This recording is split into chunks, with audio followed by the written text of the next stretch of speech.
আসসালামু আলাইকুম everyone, welcome back to new lesson with Shafin Ahmed. আজকে আমরা যে লেসনটা করাতে যাচ্ছি, আজকে খুব ইন্টারেস্টিং কিছু সুন্দর কিছু লেসন করাবো। আমি আশা করি আপনাদের অনেক ভালো লাগবে।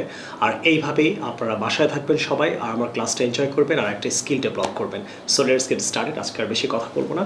সো আমার এখানে লেসনটা আমি এখানে আমার নিজের জন্য লিখে রেখেছি। আপনারা যদি স্ক্রিনে দেখতে পাচ্ছেন যে আপনারা মাঝে মাঝে আমরা কিন্তু বলি অনেককে থ্যাংক ইউ, অনেক বড় কিছু করলেও থ্যাংক ইউ বলি, অনেকে নর্মাল কিছু করলেও থ্যাংক ইউ বলি।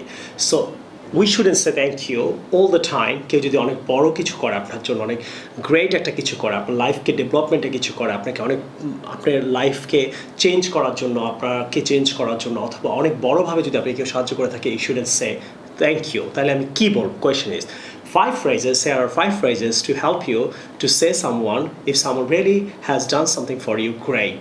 So let's get started. So আমরা ফার্স্ট বলতে পারি don't say thank you. আমরা কি বলতে পারি? You are a lifesaver. আপনাকে আপনার লাইফ থেকে কেউ যদি সেভ করে থাকে, তো you should say you are a lifesaver. You are a lifesaver. Right. Second আপনি বলতে পারেন যে you are the best. You are the best. কেউ যদি আপনাকে মনে হয় যে আপনি অনেকের কাছে হেল্প চেয়েছিলেন, কেউ কিছু করেন না, but she is the best person, তো আপনি থ্যাংক ইউ না বলে আপনি কী বলতে পারেন? You are the best. You are the best. Clear? Number 3 আপনি যেটা বলতে পারেন, what would I do without you. মানে তোমাকে ছাড়া আমি কী করবো? এটা রিলেশনশিপে হতে পারে, হাজব্যান্ড ওয়াইফকে বলতে পারে, ওয়াইফ হাজব্যান্ডকে বলতে পারে, বা একজন বস তার এমপ্লয়িকে বলতে পারে, এমপ্লয়িটা এত ভালো কাজ করে, এত ভালো অফিসকে ডেভেলপ করছে যে তখন সে বস এমপ্লয়িকে বলতে পারে what would I do without you. রিলেশনশিপে বলতে পারে what would I do without you. তাহলে একটা মানুষ আপনাকে এত হেল্প করছে, আপনি যদি নর্মালি তাকে থ্যাংক ইউ বলেন, this is not enough. So আশা করি আজকে থেকে আপনি বলবেন what would I do without you. Next আমরা যেটা বলতে পারি, নাম্বার 4 আপনি বলতে পারেন you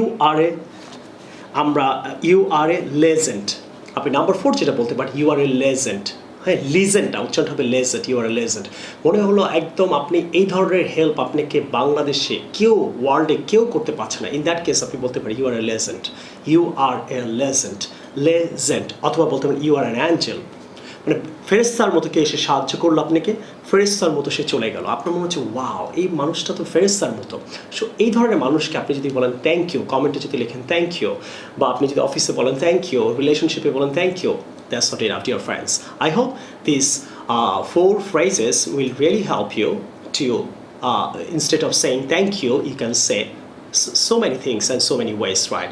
So you are a legend. So dear friends, next time কাউকে থ্যাংক ইউ বলার আগে আপনি চিন্তা করবেন এই 4টা 5টার মধ্যে কোনটা ম্যাচ করে, সেটাই তাকে বলবেন। এখন আমরা নেক্সট লেসনটা করব। So next I will go for the structure class, dear friends, and share it. আপনারা এখনই 1 মিনিটের মধ্যে এটা শেয়ার করে ফেলেন। নাও আমি আপনাদেরকে স্ট্রাকচার ক্লাস করাবো এই বইটা থেকে। সো এই বইটা থেকে স্ট্রাকচার করাবো যে আমরা অনেক সময় বলি I am to do it, I am used to doing it, I used to do it. এই 3টে স্ট্রাকচার আমি ক্লিয়ার করবো। তো I am to do it আপনি কোথায় বলবেন? I am to do it মানে যেটা আপনাকে অলওয়েজ করতে হয়, আপনি বাধ্য। তাহলে বাধ্য হলে কি বলবেন? অ্যাম টু। মনে রাখবেন অ্যাম টু। আপনি এটা যেমন আপনাকে এখন বাসায় থাকতে হয়, এটা আপনি বাধ্য। I am to stay at home.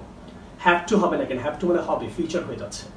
তাহলে আমাকে ভাত খেতে হয়, I am to eat rice, not I have to, not I will have to. Is that clear?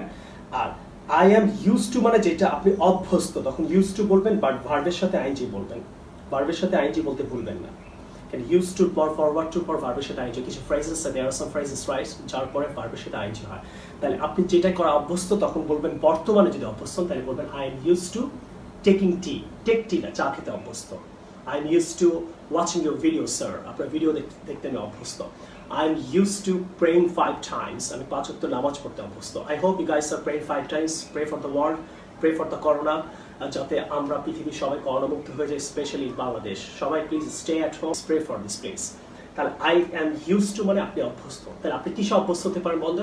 I am use to making TikTok video. আর কে কিসে অভ্যস্ত হতে পারে? I am use to making, I am use to making videos for you guys. আপনার মা কিসে অভ্যস্ত হতে পারে? My mother is use to cooking, আমার আম্মা কুকিং অভ্যস্ত। ক্লিয়ার? অ্যান্ড পাস্ট টেন্স হলে পাস্ট টেন্সে আপনার অভ্যাস ছিল কিন্তু এখন নাই।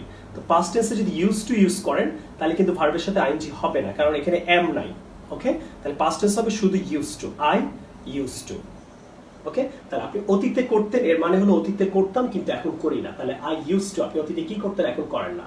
যেমন আপনি বলতে পারেন যে আমি আগে ফুটবল খেলতাম, এখন খেলি না, তাহলে কি হবে? I use to play football. এখানে কিন্তু প্লেইং হবে না, বি কেয়ারফুল। উপরেরটা আইএনজি ছিল, নিচেরটা হবে না। তাহলে আপনি মনে করেন স্মোক করতেন, এখন করেন না, তাহলে কি বলবেন? I use to smoke but now I don't smoke. এটা বলার দরকার নেই যদি আপনি স্ট্রাকচার জানেন। এটার মানে হলো অতীতে করতাম, এখন করি না। ক্লিয়ার? যেমন আপনি অতীতে কি করতেন? অতীতে মনে করেন আপনি টিকটক ভিডিও বানাতেন, কিন্তু এখন বানান না, তাহলে কি বলবেন? I use to make TikTok video but এখন বানাই না। আমি অতীতে মনে করেন নামাজ পড়তাম, এখন পড়ি না, আপনি কাউকে বলতে চাচ্ছেন, তাহলে I use to pray 5 times but now I don't. এটা বলার দরকার নেই। তাহলে এটার মানে হলো অতীতে করতাম, এখন করি না। রাইট? তাই আপনি কেউ যদি আপনাকে মনে করেন সিগারেট খাওয়ার কথা বলে, তাহলে আপনি বলতে পারেন আই ইউজ টু স্মোক। তার মানে কি? অতীতে করতাম, এখন করি না। তাহলে আপনারা অতীতে করতেন, এখন করেন, একটা সেন্টেন্স লেখেন। আর একটা বর্তমানে করেন, বর্তমানে অভ্যস্ত, একটা সেন্টেন্স লেখেন। আরেকটা হলো আপনাকে বাধ্য, আপনি বাধ্য, এইটা দিয়ে একটা সেন্টেন্স লেখেন সবাই। নাম্বার 1 বাধ্য, M2 দিয়ে একটা সেন্টেন্স লিখবেন। বাধ্য, আপনি এখন কি বাধ্য বলেন তো? বাসায় থাকতে বাধ্য। আর আপনি অভ্যস্ত কিসে? বর্তমানে, এইটাতে একটা সেন্টেন্স লিখবেন, বাট আইএনজি হবে। আর অতীতে অভ্যস্ত ছিল, এটাতে একটা সেন্টেন্স লিখেন। সবাই 3টা সেন্টেন্স লেখেন। আমি একটু ওয়াটার ব্রেক নিব, আর আপনাদের সেন্টেন্স লিখবো, আর সবাই একটু শেয়ার করেন। আর কে কোন ডিস্ট্রিক্ট থেকে, কোন কান্ট্রি থেকে ক্লাস করছেন, ডিস্ট্রিক্টের নাম আর কান্ট্রির নামটা লেখেন। আপনারা সবাই এখানে জয়েন করেন। আর সব আমি বই থেকে করাচ্ছি, 2টা বই থেকে। যারা এই বইগুলো নিতে চান, 01612570870, 01972570870, আমি নাম্বারটা দিয়ে দিব। আপনারা নাম্বারটা দেখে আমার কল সেন্টারে কল দিয়ে আপনি বইগুলো নিয়ে নিতে পারেন। নেক্সট আমরা চলে যাবো হলো প্রোনাউন্সিয়েশনের ক্লাসে। প্রোনাউন্সিয়েশন, প্রোনাউন না কিন্তু, it should be pronunciation. So dear friends, so get ready, right? So আমরা chaos, chaos না, মানে চিল্লাচিল্লি হইচই যদি কোথাও হয়, এই জায়গাটাকে আমরা সাধারণত, এটার অর্থ হলো কোথাও চিল্লাচিল্লি হইচই হচ্ছে, তখন আমরা বলি। সো আপনি এটাকে chaos না, ইস chaos, হবে chaos। সো ইউটিউবে আমি যদি স্ক্রিনে দিব, তো chaos, just a chaos. This is a chaos. The place is chaos. The classroom is chaos, not chaos. All right, chaos. Chaos. Number 2 আমরা করব হলো, আমরা অনেকে বলি sak-ses. Sak-ses is not suck, is suck. খ হবে উচ্চারণটা, খ is suck. So success. Okay, I want to get success. Sak-ses, not sak-ses. আমরা অনেকে ক বলি, এটা হবে S-U-K. Suck, S-E-S, ses. Success. I want to get success in my life. You will be successful, not হবে না, successful না, successful. I want to get successful, and you are a successful person, not successful person. So don't say suck, say success. K sound হবে। Next আমরা বলি circumstance মানে অবস্থা। হ্যাঁ, অবস্থা, পরিস্থিতিকে আমরা এখানে স্যার বলবো, circumstance, not circumstance. So আমাদের যে circumstance এখন বাংলাদেশে মানে পরিস্থিতি, এটার অর্থ হলো এই circumstance এ আমাদের বাইরে যাওয়া উচিত, not circumstance. So we have a very bad circumstance in the country, and we shouldn't be going outside right anyway. We should be staying at home. Stay at home, save the country, save the world, save your family. All right? So circumstance, not circumstance. Next ওয়ার্ডটা আমরা অনেকে ভুল করি, আমরা রিডের past tense কেও read বলি, রিডের past tense উচ্চারণটা হবে রেড। তাই আমি বইটা পড়েছিলাম, আই রেড দিস বুক। আমি ওই বইটা পড়েছিলাম, I read that book. Don't say I read the book, I read. Next আমরা যে ওয়ার্ডটা উচ্চারণ করি, আমরা শোনা হলো হিয়ার, হিয়ারের পাস্ট টেন্স হলো হিয়ার্ড না, আমরা অনেকে HEARD। এখানে রিডের পাস্ট টেন্সে বানানো সেম, রিড না, রেড, বানান সেম, উচ্চারণ আলাদা। আর এখানে হবে হিয়ার না, হিয়ার্ড অ্যাবাউট ইউ না, I heard about you. I heard about Shafin's YouTube channel. I heard about this book. I heard about your father, not I heard about your father. So dear friends, এখানে পাঁচটা pronunciation. I hope this problem was solved. আপনাদের হয়তো কারো একটা problem ছিল, কারো পাঁচটাই problem ছিল। সো আপনি এই ভিডিওগুলো নিজে শেখেন, আপনার ফেসবুক ওয়ালেটে শেয়ার করেন, তাহলে হয়তো আপনার কোনো কলিগ, ফ্রেন্ড, ভাই বোন হয়তো উপকৃত হবে। আর আপনাদেরকে আমি ব্যস্ত রাখার জন্য আমি প্রতি সপ্তাহে প্রতিদিন 2বার করে লাইভ আসতেছে আপনাকে ইংরেজি শেখানোর জন্য। I try to help the people, I try to help the country right anyway. So dear friends, try to share this video as much as really possible on your Facebook, so that your friends, colleagues, brothers, sisters and all these people can be benefited anyway. So next আমরা লেসনটা করব। So আপনারা এখন কে কয়টা শিখলেন একটু কমেন্টে জানান, যে আপনি কি এই 5টাই জানতেন, উচ্চারণ কি ঠিক ছিল আপনার, যে আবার আমি বলে দিচ্ছি chaos, success, circumstance, red, hard. আপনারা একবার বলেন এবং আপনি একটু অনেস্টলি স্বীকার করেন কমেন্টে যে আপনি কয়টা শিখলেন। 3টা, কেউ 3 লেখেন, কেউ 4টা শিখলে 4 লেখেন, কেউ 1টা শিখলে 1 লেখেন। Right, next. So dear friends, আমরা এখন নেক্সট চলে যাচ্ছি, আমরা নেক্সট লেসনে চলে যাচ্ছি। আমরা এখন শিখবো হলো, সবাই অনেস্টলি স্বীকার করছেন যে আমরা স্ট্রাকচার ক্লাস করেছি, এখন আমরা আরেকটু কিছু এক্সপ্রেশন শিখবো। এটা আমরা এই বইটা থেকে, হ্যাঁ। সো এই বইটা আপনারা ঢাকার মধ্যে হলে পুরো আপনি এটা বইটা আমেরিকায় অ্যাভেলেবল আছে, আমেরিকায় বিক্রি হচ্ছে, ইন্ডিয়ায় বিক্রি হচ্ছে, দুবাই বিক্রি হচ্ছে। আমাদের স্ক্রিনের নাম্বারে কল দিয়ে আপনারা ঢাকার মধ্যে হলে 1 দিন পরে পাবেন, ঢাকার বাইরে হলে 2 দিন পরে পাবেন। বাট এখন কুরিয়ার সার্ভিস চার্জটা একটু বেশি, সবাই এটা মনে রাখেন। ওকে, when you understand, আপনি যখন কিছু বুঝতে পারবেন, কেউ যদি আপনাকে কিছু বলে, sometimes a lot of people write, your brothers, sisters and all these people write, they say something, when you understand, আপনি যখন কিছু কারোর কথা বুঝতে পারবেন, তখন আপনি নর্মালি বোরিং একটা স্টাইলে বলবেন I understand, সবাই বলে এবং এটা অনেক বোরিং লাগে, সবাই ইউজ করে I understand। এটা না বলে আপনি ইনফর্মাল ভাবে বলতে পারেন I get it, ফ্রেন্ডদের, হ্যাঁ, ফ্রেন্ডদের, আপনি কলিগদের বলতে পারেন I get it। আর যদি না বুঝেন তাহলে বলবেন I don't get it, আমি এটা বুঝি না, তুমি কি বলো আমি বুঝি না। সো I get it, আমি বুঝছি, হ্যাঁ। কেউ যদি কিছু বলে আপনি তখন বলতে পারেন I get it, আমি এটা বুঝতে পারছি।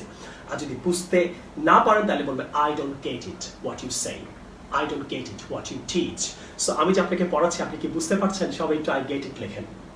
তাহলে আপনার ফ্রেন্ড, রিলেটিভ, কলিগ, ক্লোজ কেউ যদি কোনো কিছু বলে তাহলে আপনি কথায় কথায় বলবেন I get it, I don't get it, I get it, I don't get it। তো সবাই একটু লেখেন তো, যারা যারা আমার ক্লাসটা বুঝতে পেরেছেন লিখতে পারেন যে sir I get your class, বা I get you, আপনি এটাও বলতে পারেন I get you, I don't get your mother, তার মানে আমি তোমার মার কথা বুঝতে পারছি না। I don't get your father, আমি তোমার বাবার কথা বুঝতে পারছি না। I don't completely get you, আমি তোমাকে বুঝতেই পারি না। তো বুঝতে না পারলে আপনি রিলেশনে কিভাবে আগাবেন?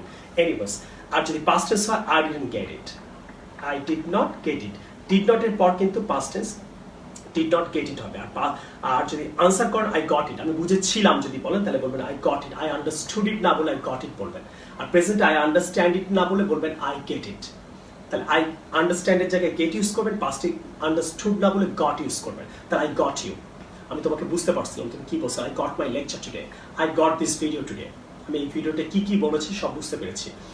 I got your father, আমি তোমার বাবার কথা বুঝতে পেরেছিলাম, এটা কিন্তু পাস্ট টেন্স যদি got ইউজ করেন।